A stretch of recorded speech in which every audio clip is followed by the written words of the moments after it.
दूसरे दिन की कथा में शौनक जी और सूत जी की मुलाकात होती है।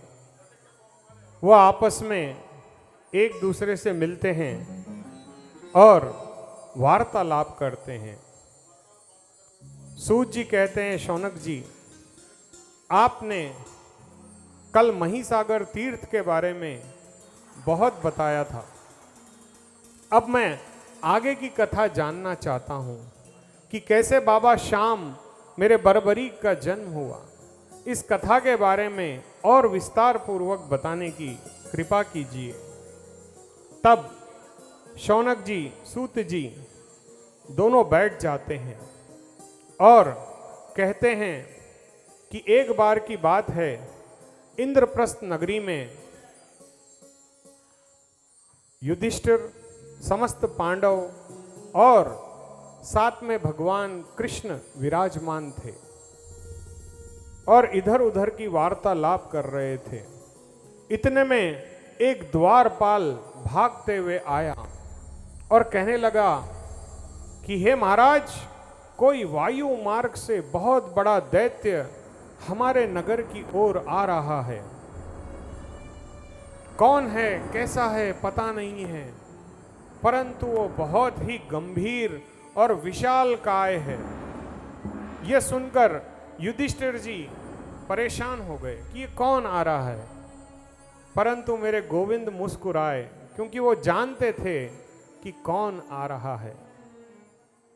एक बार की बात है, माता हिडंबा ने जब घटोत्कच जी बड़े हो गए तब उनसे कहा कि बेटा, ये मानव देह जो प्राप्त होती है, ये तुम्हें अपने माता और पिता का ऋण होता है और तुम्हें अब बड़े हो गए हो तो तुम्हारा काम ये बनता है कि तुम जाओ और पांडवों की सहायता करो।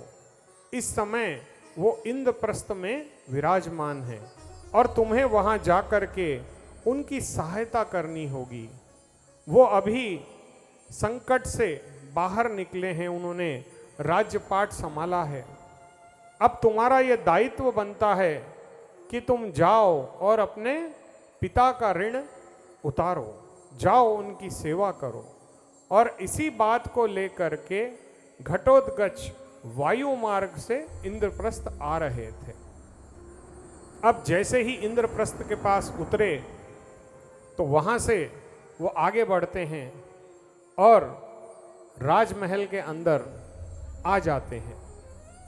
जैसे ही वो राजमहल में आते हैं, अपने ज्येष्ठ पिताश्री यानी ताऊ जी इनको देखते हैं और कहते हैं कि हे ज्येष्ठ पिताश्री, मैं भीमपुत्र घटोत्कच हूँ, भीमपुत्र घटोत्कच हूँ।